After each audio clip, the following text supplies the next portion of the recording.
Live from Bloomberg's world headquarters in New York, I'm Shonali Bassick. And I'm Tim Stenivek. Welcome to Bloomberg Crypto. It's a look at the people, transactions, and technology shaping the world of decentralized finance. And Bitcoin bulls setting their sights again on record highs as optimism builds around riskier assets. We're now just 19 days away from the U.S. election. Count it. This week, Vice President Kamala Harris pledges to support a regulatory framework for digital assets. This follows strong crypto support from Donald Trump.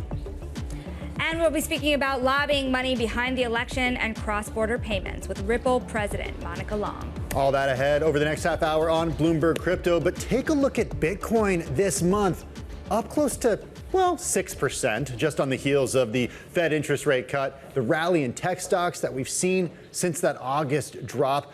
Bitcoin last traded at around $70,000 in July. It reached an all-time record of almost $74,000 in March. We're going to be speaking to Mike Regan in just a few minutes about what catalysts are sending Bitcoin higher, Shonali. And it's pretty fascinating. If you take a look at the choppiness, we look at the Bitcoin ETF flows, zooming out, here are the flows. And just a couple of weeks ago, we were talking about how we were getting a little stretch of net outflows. But you look once again, and it is just some strong action in more recent weeks. You are back to really billions over the last couple of days, at least 1 billion brought into these ETFs. And that is on the back of a few things. We know that optimism around potentially former President Trump becoming more friendly to the industry if he were to win. We have seen stimulus in China really prop up the market to some degree as well. Risk-on behavior across many markets, and certainly Bitcoin is a large beneficiary of that, bringing the assets of these funds to more than $60 billion, Tim. Okay, so let's get into it with Bloomberg Crypto's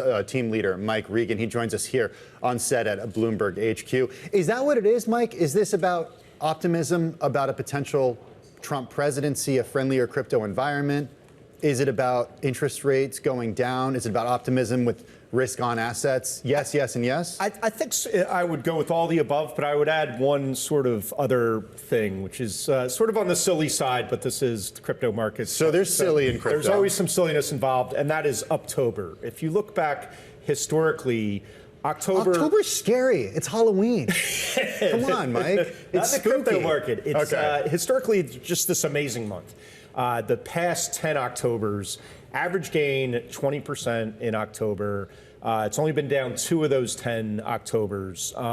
And, you know, crypto relies on sort of this narrative. You know, the fundamentals are, you know, whatever you want to make them to be. But the narrative and the memes, believe it or not, and just the sort of hype machine behind crypto can have a really sort of self-fulfilling prophecy. So when you look at all these great Octobers that the market has seen, I think there's something to that, you know, the seasonality does exist, you know, average 20% gain in the month. It's hard to ignore that. So it didn't look like we were going to see an up October at the beginning of the month. Now, I think when we see all these other things you're talking about, are really potential positive tailwinds for the industry. You know, the election, it's now becoming clear, you know, Kamala Harris's campaign came out earlier in the week with sort of an outline of what they're doing to reach out to black male voters. And tucked into that platform was a mention of she will support a regulatory framework for crypto. So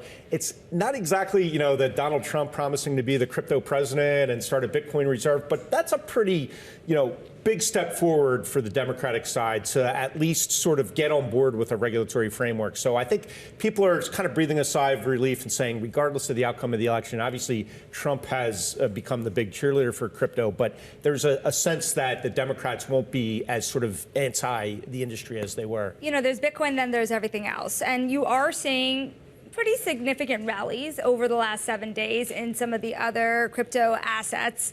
How do people think about Bitcoin versus Ethereum and Solana and even some stable coins these days? Yeah, I think, you know, in general, Bitcoin tends to lead and the others follow. I mean, they may follow with a more of a beta. You know, if Bitcoin's up 5%, the other coins might be up 10, 20%. Ethereum, hasn't had sort of that breakout year this year that Bitcoin has had because of the exchange-traded funds. I think, the flows into Bitcoin, as you pointed out, have been strong again this month. I think almost 900 into the ETFs, 900 million into the ETFs. Yeah, Ethereum for a variety of reasons hasn't seen those robust inflows. Partly because you can't get that yield from staking Ethereum with ETFs like you can in the traditional or the crypto native markets. So that might be a bit of a headwind to the ETFs. But I think as Bitcoin goes, so goes the rest of the market. Just oftentimes with more drama, more to the upside and the downside. Mike, we thank you so very much for keeping an eye on all markets and the crypto ones in particular for the sake of this show. Now let's bring in Meltem Demirors. She's general partner at Crucible Capital. Meltem, where do you find the most convincing story right now when it comes to the world of Bitcoin and other crypto assets, frankly? Well, I think Mike nailed it. October, babies. October, you said, not October. You said October, right, Meltem? That is right, Tim. It is October. And I think one of the things that's really important to remember here is the crypto industry is an interesting one because we have a plethora of data, right? Sonali, you shared some of it pertaining to ETF flows.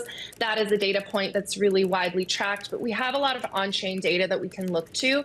I think what we're seeing right now, the Bitcoin halving happened earlier this year. There is this 4-year cycle that gets talked about a lot in crypto that's directly driven by these Bitcoin halvings, where the supply of Bitcoin mined in every block gets cut in half. It's effectively the inflation rate in the Bitcoin protocol getting cut in half. We had a halving earlier this year. Typically, the halving takes about 9 months to sort of filter through.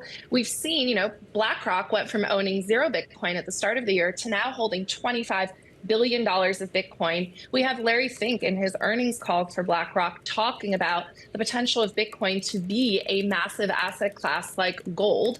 And so I think there's just been a fundamental shift, and coupled with sort of this halving and this typical 4-year cycle we tend to see with Bitcoin leading and then other longer tail crypto assets following, we just have this incredible backdrop. And on top of that, it's also an election year where crypto, believe it or not, has become a massive platform for the Trump campaign.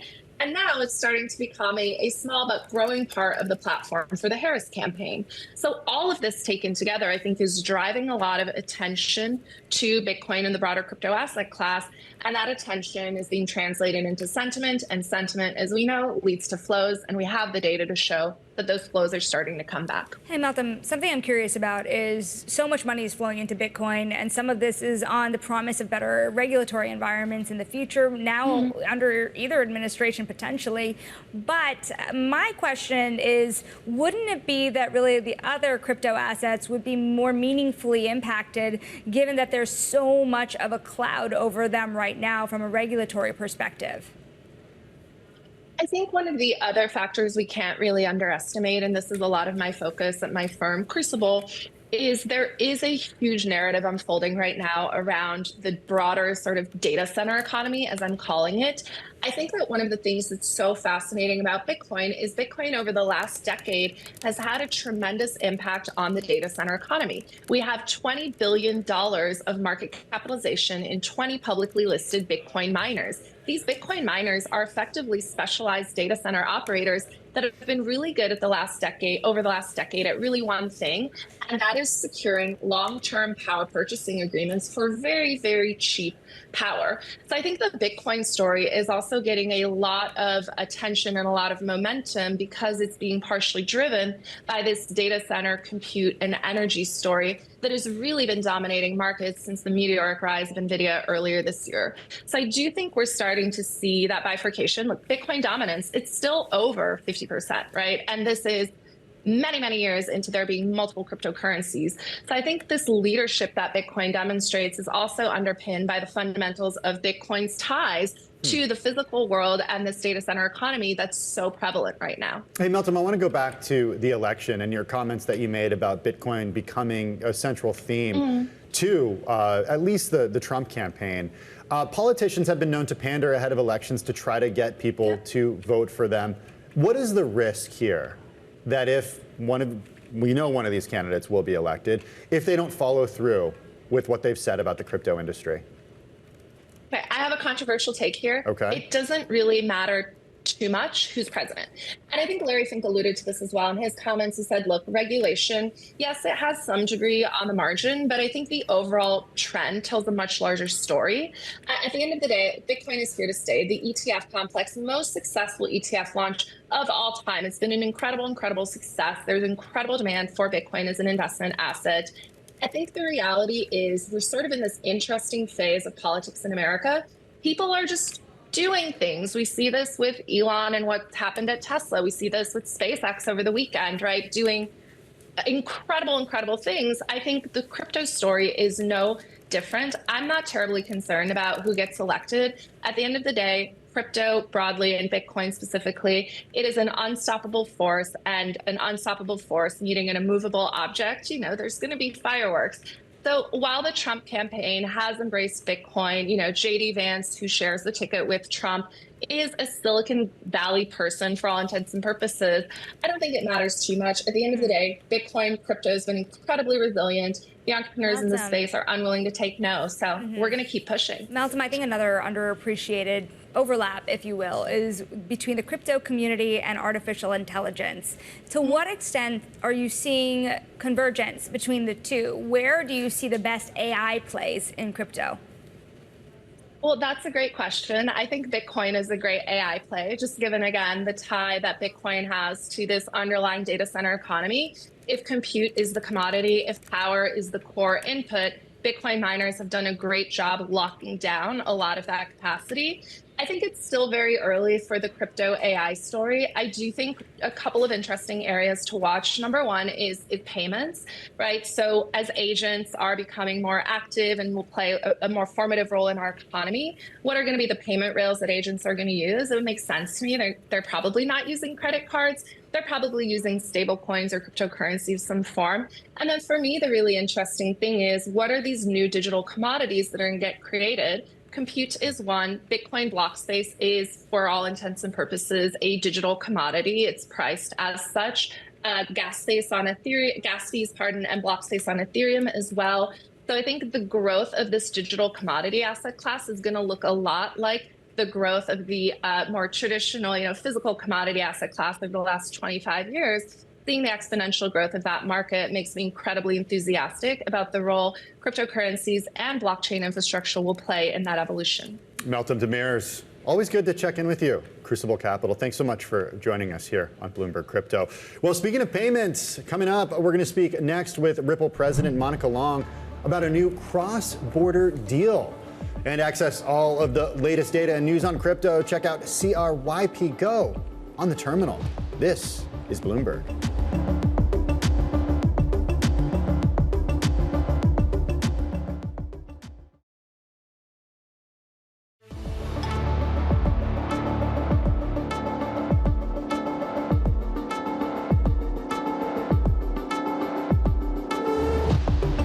Well, this week, Vice President Kamala Harris pledged to support a regulatory framework for cryptocurrency as a part of a larger effort to ramp up her outreach to voters.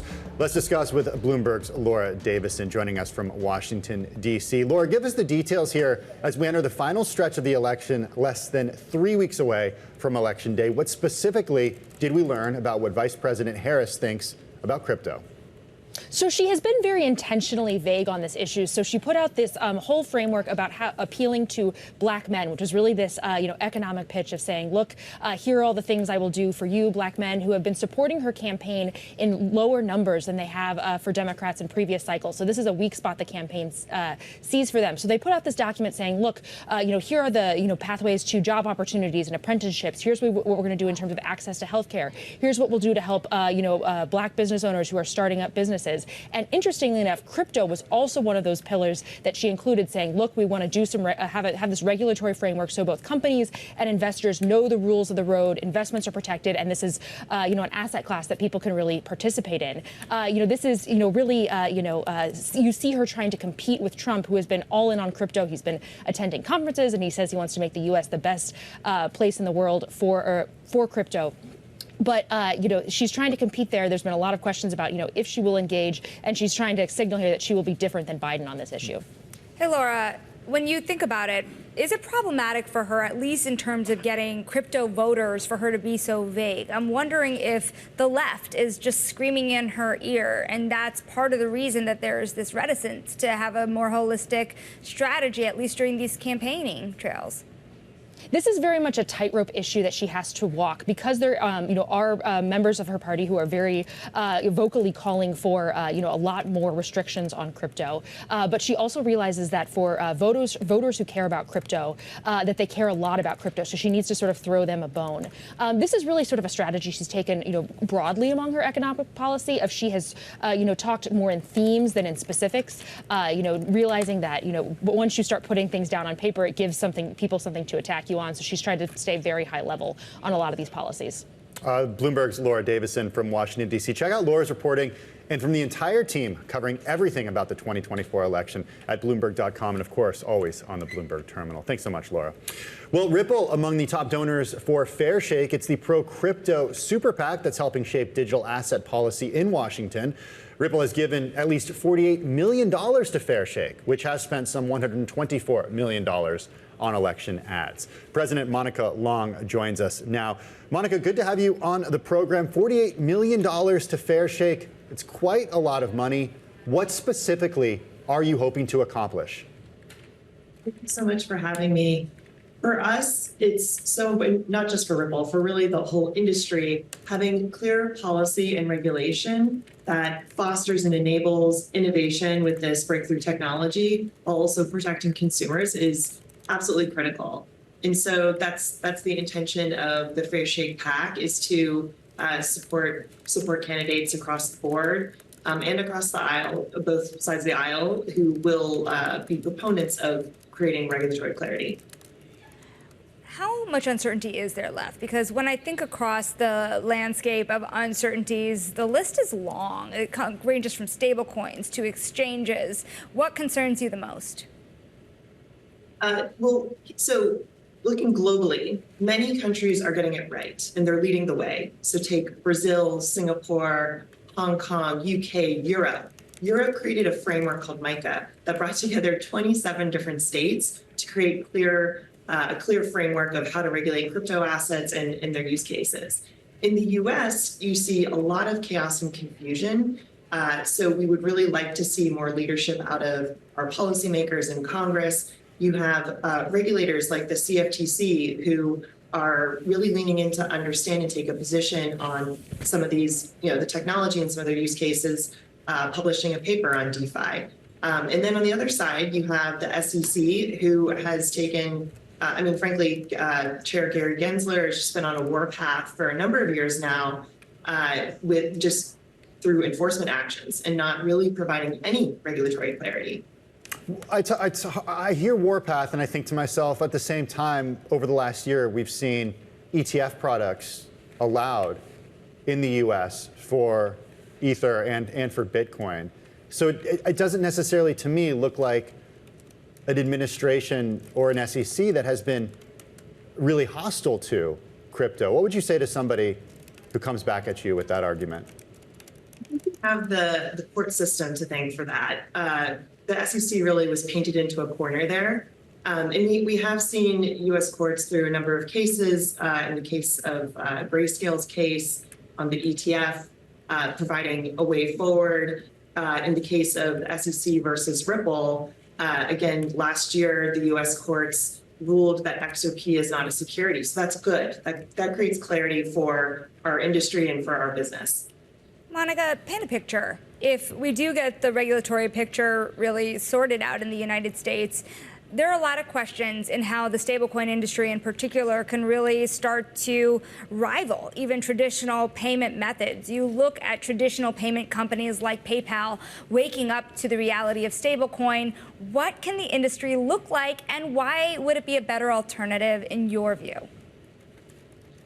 We're really pleased to see the warm embrace of blockchain as a faster, more efficient, lower cost global payment rail by traditional players like PayPal, Visa, Stripe. All of these really payment network behemoths have leaned into using stablecoins for payments in the past 1 to 2 years.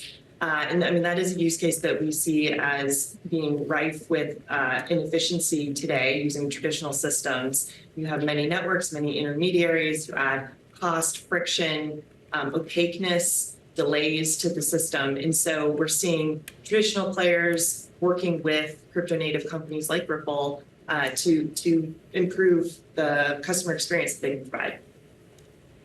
Really quickly, Monica, in the next 30 days or so, given that we have an election coming up, what is the one thing that you think might change whether Trump or Harris is elected?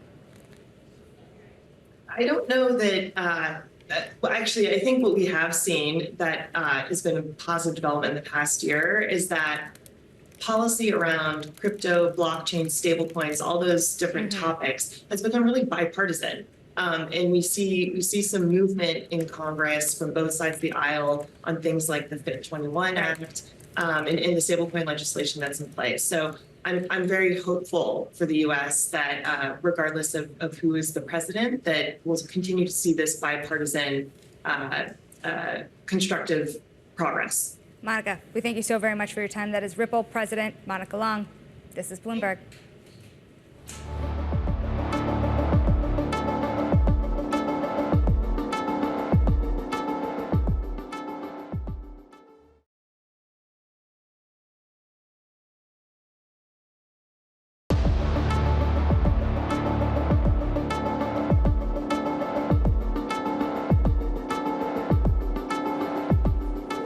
Italy plans to raise the capital gains tax on Bitcoin to 42% from 26%. It's part of the effort to finance expensive election promises while cutting the fiscal deficit. It could backfire. 2 years ago, India imposed a hefty capital gains tax on Bitcoin that led to huge drops in trading volumes. Italy's announcement comes as the EU prepares to fully implement the bloc's sweeping crypto regulations at the end of the year.